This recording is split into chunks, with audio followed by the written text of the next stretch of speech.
Hello, and welcome back to Texas Cooking Today. Today I'm going to be cooking a rice pilaf. Now, think of a rice pilaf, it's all about the ingredients. What do you put in a rice pilaf? It could be almost anything. But this one focuses on herbs, spice, and flavors in a really good quality rice. The rice really does make a difference. On this one, I'm going to be using basmati, an Indian rice. And if you get this real stuff that's from India, usually comes in a burlap sack, okay, you're getting the right thing. It's delicious and you will never regret buying it.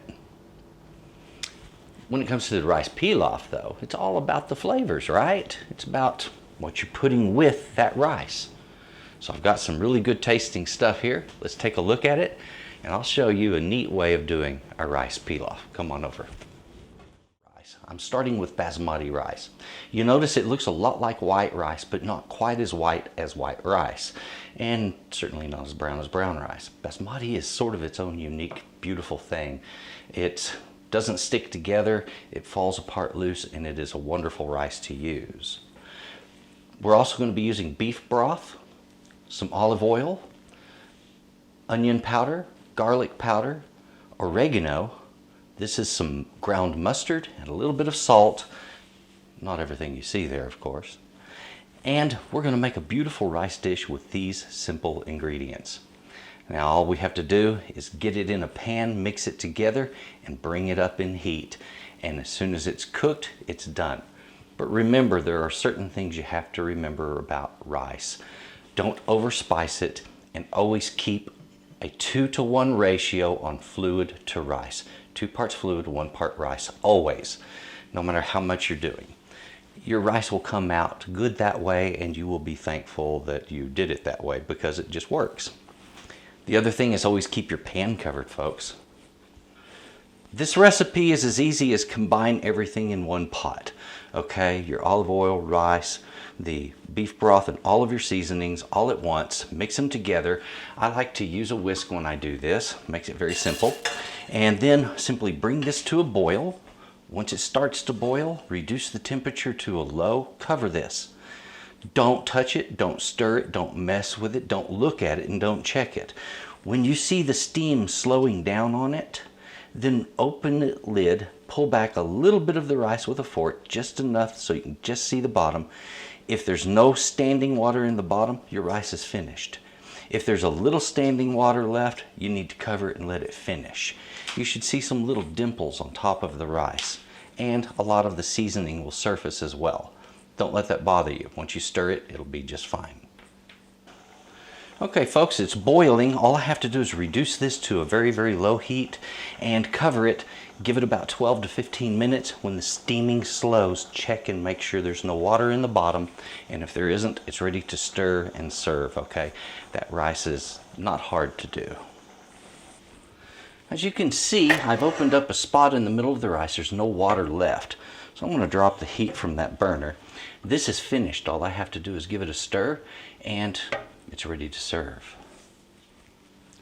The quantity of everything that we have used today for our rice pilaf, let's start right here. It starts with the rice. I used 1 cup of rice, 2 cups of beef broth, about 2 tablespoons of olive oil, a teaspoon and a half of onion powder, 1 teaspoon of garlic powder, 1 teaspoon of oregano, 1/2 of a teaspoon of mustard, this is ground mustard, and 1/4 to 1/2 a teaspoon of salt. Very simple. I've been sitting here enjoying the flavor of this rice. Comes out nice. The neat thing is there's good balance in the flavors here. It's not overwhelming on the seasoning. And you still get that good rice flavor, a beautiful rice that is not all sticky. And folks, I guarantee you, you put this with your fish, pork, your steak, anything you want it with, you're going to be impressed. It's a very simple rice pilaf. However, it's one that you're really going to enjoy once you try it. Thank you very much for watching Texas Cooking Today. If you would, look in that description box right underneath here. There's some information there on why I do 2 different kinds of shows. Other information on where you can get the recipes, and also where you can see the rest of my videos. It's all right there. Please leave a comment if you would like. Also, if you have a request, drop it down there. Questions I don't mind answering. Sometimes it takes me a few days. Be patient, and please, folks, have a good day. Bye-bye. Oh, and stick around for a second, and we're going to talk about those recipes. I wanted to mention to you my recipes. Yes, I sell my recipes. Okay, look, some people, they give the recipes out for free and they charge for the tutorial. So I do it the opposite on YouTube. You get the tutorial for free, I charge for the recipe. I did a lot of work, a lot of writing, a lot of extra stuff that goes with this, okay? Come over a little closer, let me show you one of these up close so you really realize what you're getting. And then also, I'm offering one for free. We'll take a quick look at that right now. Come here. This is what I'm talking about right here. When I fill out a recipe, when I write one, I always bullet point all of the ingredients, okay? A simple one or a complex one. I, in addition, number the instructions. And often I'll give pictures with it. Now, not all of them are this well done, but this is what I'm going for on every single one from here on out. All of my new recipes you're going to see done this way. And on the end of the recipe, there's always a place for notes for yourself, okay? Right now, go to my website. You're going to get this one right here for free, okay?